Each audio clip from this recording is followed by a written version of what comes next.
আজকে পড়ব পথ পথ কথা এই বইটি থেকে দুটি পর্ব। সম্মানী এবং শ্রদ্ধেয় তরুণ কবি ও সম্পাদক দিব্যেন্দু হালদার মহাশয়ের লেখা এই বইটির আলাদা একটি মাধুর্য হচ্ছে এখানে 12 ধরনের পথের কথা অনুভূতি উপলব্ধি করা হয়েছে এবং সেটি বিস্তারিতভাবে বিশ্লেষণ করা হয়েছে। এই 12টি পর্বের মধ্যে আজকে দুটি পর্ব পড়ব। প্রথম পর্ব, চোখের দুপাশে দুটি রাস্তা, সমতল, মাঝে চড়াই, ঝমঝমিয়ে বৃষ্টি নামে সমতলে, নোনা স্রোতে গাল মুখ ভাসে, সময় মতো রাস্তা না সারালে সারা গা ভাসবে।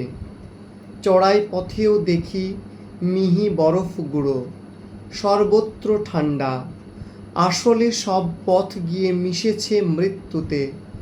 মুখে নুন গুজে শুয়ে আছে মানুষ, তারই টিয়া নাক। আশেপাশের অসংখ্য মানুষের রাস্তায় ঝরে পড়ছে বরফ কুচি। পাহাড় সমতল, একসঙ্গে কাঁপছে। তারা বিছিয়ে দিয়েছে দুচোখে চাদর তুলসী পাতার। মাথায় মাথায় চুল খসে পড়বে আর কদিন পর।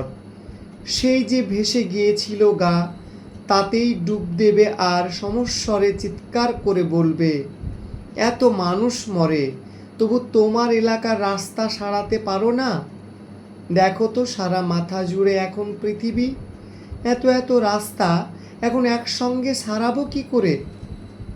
দ্বিতীয় পর্ব, এখনো অনেকটা সময় আছে, হাঁটো। যে পথ ধরে তুমি চলছো, চলো আরও কিছু দূর এগিয়ে চলো সামনের দিকে। ডাইনে বাঁয়ে পড়বে শিশু গাছ, ফুরফুরে হাওয়া দেবে। বসে পড়ো না, যে লক্ষ্য পথে আছো থাকো, হাঁটো। তোমার হাঁটার উপরে নির্ভর করছে তোমার পরিবার, আগামীর সুজীবন। জানি ব্যথা হবে, কষ্ট হবে, কিন্তু থামলে চলবে না। এখনো অনেকটা সময় আছে। সামনেই উঁচু পাহাড়, পাথুরে এবড়ো খেবড়ো। বাবার বুকের মতো লোমশ কালো পিচ রাস্তা তুমি পাবে না, বাবাকেও না। পাবে না শিশু ডাল। উত্তরাধিকার সূত্রে যে দুটো পা পেয়েছ, হাঁটো। হেঁটে হেঁটে পৌঁছে যাও জীবনের অন্তিম দিনে। দেখবে তুমি বাবা হয়েছ, শিশু গাছ হয়েছে বড়। একদিন তুমি তাদের দায়ভার দাও হাঁটা শেখাও। আর বলো পিছনে দুহাত সরে সরে শিশু গাছ পুঁতে যেতে। এ পৃথিবীর বয়স অনেক, এখনো অনেকটা সময় আছে, হাঁটো, হাঁটা শেখাও। অসাধারণ একটি বই, চমৎকার এই বইয়ের শব্দচয়ন, লেখাগুলো ভীষণ ভালো লেগেছে আমার।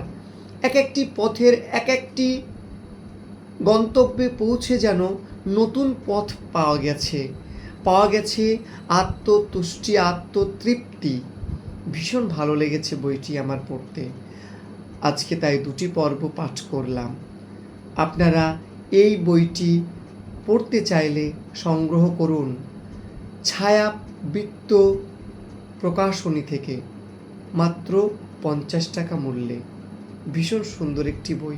সম্মানীয় তরুণ কবি ও সম্পাদক দিব্যেন্দু হালদার মহাশয়কে আমি আরও একবার ধন্যবাদ জানাই।